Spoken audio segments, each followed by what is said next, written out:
Hey guys, where's Pixie now? I am sitting in my home in Charleston, South Carolina, and thanks for joining. We are on episode 2 of Spiritually Speaking with Pixie Paula, and I am so excited. I actually have found respite in the fact that I know that I'm going to be recording this every week so that I can share the thoughts and the vision that I have with you guys. You've become already like my internal audience support structure. And I need you. I really, really need you. I want to talk a little bit about what is going on in my life right now, because I find that probably many of you are going through some similar situations or have been in the past. And you probably can help me and help others by sharing your story and talking about the challenges you've had when it seems like at the 11th hour, everything is about to fall into place or fall out of place. And that's where I'm resting right now. Let me give you a little bit of backstory here. I have found myself in the management by choice of 12 corporations. People say all the time, you can't be very focused. And for me, it's actually quite the opposite. Every time I create something, it's because there's some structure that I need to support the underlying project that I'm working on. And when I put the team together to manage that support peripherally, I don't want to necessarily merge those companies or those companies' responsibilities. And so I end up starting another corporation to support the main corporation. Let me give you an example. Local Choice Spirits is primarily a beverage company, but we work with a lot of celebrities building brands. So we launched Pixie Records and Studios to be able to house the artists, manage their contracts, and give them the media and the publicity they need around the development of the brands. There, you instantly have two companies. Then, if we're going to build brands around ingredients that may have to be outsourced from Local Choice Spirits. In the case right now, I'm working on formulations of CBD and hemp infused products. Well, that's another company outside of my traditional realm that I'm going to potentially be making very large purchases from. So it was in my best interest to acquire a CBD hemp technology driven wellness company. So as you see, these companies start to come together when you know that you're going to be driving the revenues from numerous sources. The challenge is creating the intellectual property and the people to run those companies as they all take on a life of their own and they start to grow.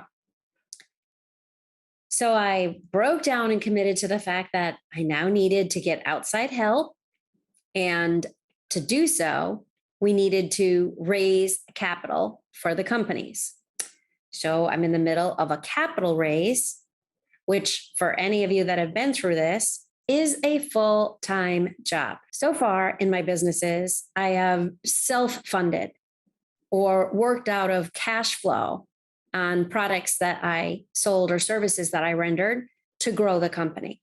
But we've grown so exponentially that I don't have the bandwidth or the time or the luxury to do that anymore. Well, I could if I want to grow slow, but if I want to grow quickly, which I do, then I need outside help, hence the capital raise. We set off to raise $50 million. Why? Because I was going to piecemeal it and say, oh, let's do 5 million, then another 5 million, then another 10 million.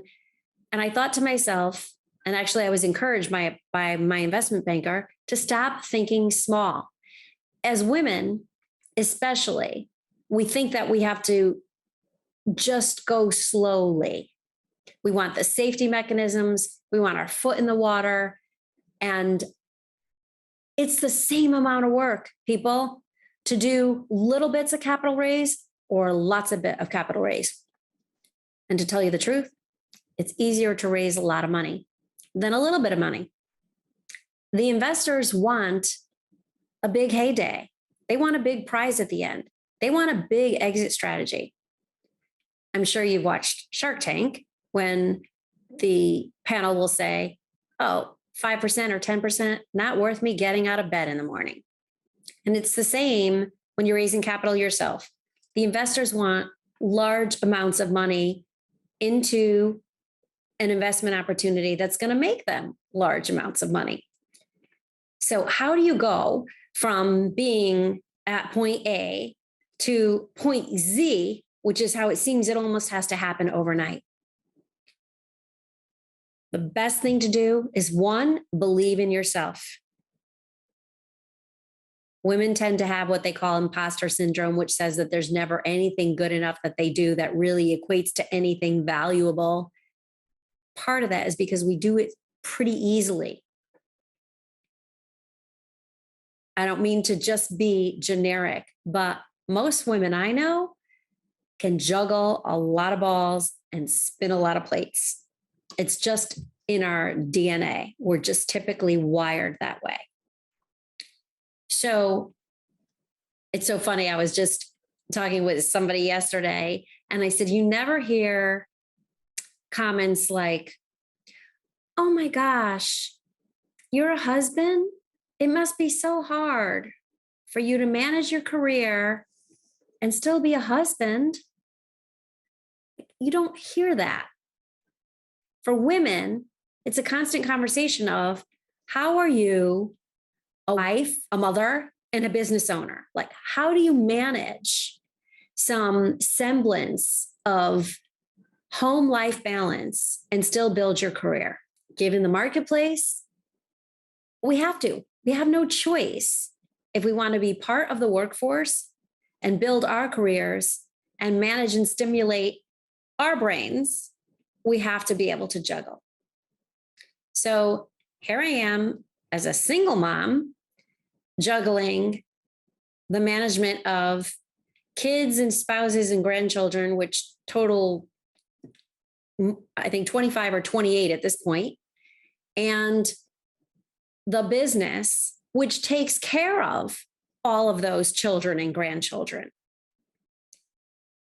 We've got people moving, people transitioning, kids that are trying to relocate from other states, kids that are taking on new roles within the corporations, kids that are sleeping in cars and Airbnbs and trying to find permanent housing because the real estate market is so challenging that you can't even find a home. By the time you pull in a driveway with a realtor to look at it, there's 15 offers on a house that are all overpriced. So you're struggling with finding suitable housing. And I have numerous kids that are growing. They're growing their families, they're growing their careers within our organization, and they need to move, and we can't find housing. So then what happens? They're on top of each other, they're in each other's houses, they're with mom. And as much as I love it, to some degree, I'm feeling the pressure of how, if they're not able to help me right now, can I be okay so I can help them? So I'm finding myself hugely at edge saying, if no one helps me, I can't help you. And I'm saying it a million times a day, as there's so many critical points coming to one critical mass juncture all at the same time. I guess it doesn't have to be.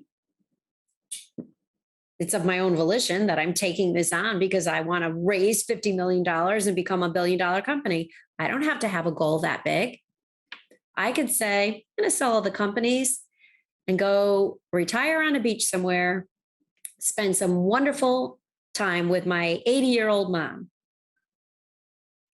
But yet I'm conflicted because my own beingness wants to accomplish this. I want to prove more so to me than anybody else that I can make this happen.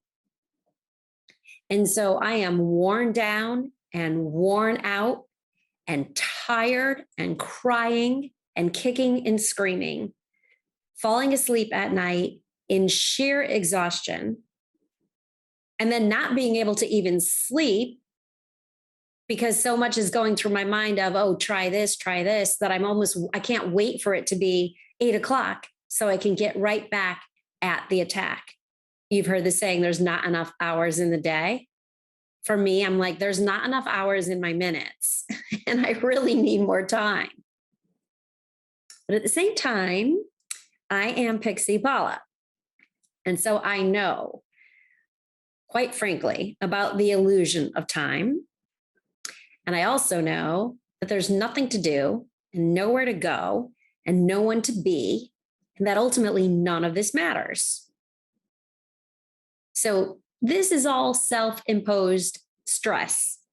By definition, one would think if it's self-imposed stress, it can't be distressful because I'm the one in charge. So I try to pull it back, breathe, which I have a great difficulty doing, by the way. My biggest fear on this podcast is that you will hear me sigh over and over again because I know I hold my breath. So I'm trying to be calm. There's so much on the line. There you go. There's the train, which is saying that there's more to be happening at the distillery. It's an alarm going off for the distillery that there's something to be done and nobody could get to it. So now the alarm is coming to me. I want to scream, but then I have to stop and smile. And I measure myself up. Measure Up, one of the books I'm working on, with a process that really helps you to take a look at where you are and where you're going and how much progress you've made. Because I do really believe that it's all in the journey, and the happiness is coming from the growth in the process. So I say, okay, where do you measure up, young lady? And then I get a smile over my face because I can envision myself at the end game. And I can remind myself that this is my destiny. That the reason I still wake up every morning is because I have something to live into for my own destiny. If not, I wouldn't be here. And I know I talked to you about this, and I'll say it again, and I'll say it always. For me, my purpose on the planet is about unconditional love and possibility. So I have to keep moving into my possibility, recognizing that I would have chose a very big destiny, and appreciating the fact that I am living in a consciousness that at least allows me to step outside of my head and look at all the gymnastics that my brain and my body are going through to entertain this soul of mine from a spiritually speaking space. I know my purpose is unconditional love and possibility. And these struggles and challenges are an opportunity to elevate my energy and where I vibrate at the highest possible levels. Some days I fail. And this is a task that is really, really difficult. It's not all glam being a leader in a space that's filled with celebrities and hospitality and tourism and travel and movies and podcasts and radio shows. Seems like a lot of fun, and it is a lot of fun, but it's a lot of hard work. Constant grinding to get to the space where I know I want to be 2 years from now. And I have made a choice to work as hard as I possibly can so that I can have that opportunity for myself. The good news is I don't really feel like I'm sacrificing a whole lot. It's definitely a directional choice and path that I'm taking. But I picked industries that allow me to love people because of my purpose, unconditional love and possibility, create huge opportunities in groundbreaking industries, raise the ceiling for women in traditionally male dominated industries that are my key lanes: finance, real estate, beverage, publishing, media, celebrities. And I love the opportunity that I have been granted, picked, selected. I don't know. Do any of us know? But I do believe that we're part of a universal consciousness where energy is neither created nor destroyed. It simply transfers form.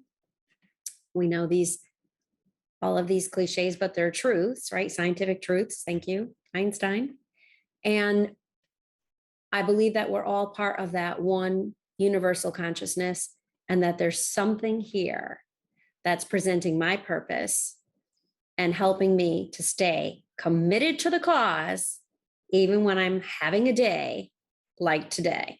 So please join me again, spiritually speaking, with Pixie Paula, and we'll unveil what happened with the capital raise, with the closing of the businesses, with the closing of purchasing the real estate, with the purchasing of all the homes that have to take place this week, with the sale of one of the largest sales that I've done in my history to date.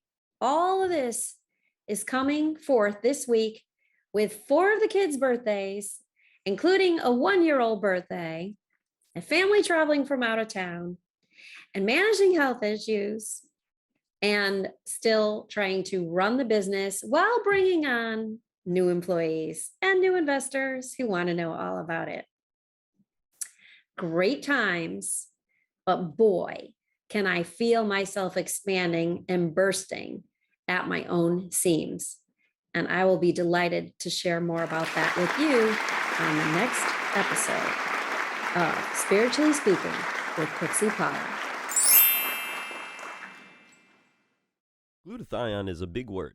It's the body's own master antioxidant. It's a scavenger for free radicals, bacteria, and viruses. There are no products in the market with the ingredient NASET. NASET increases the production of glutathione that's in our body already to strengthen and enhance our immune system, elevate sense of well-being, support muscle strength and endurance, cognitive function, and liver support. It helps with increased energy and blood sugar regulation. Get your bottle of GSH Plus from www.salvationnutra.com.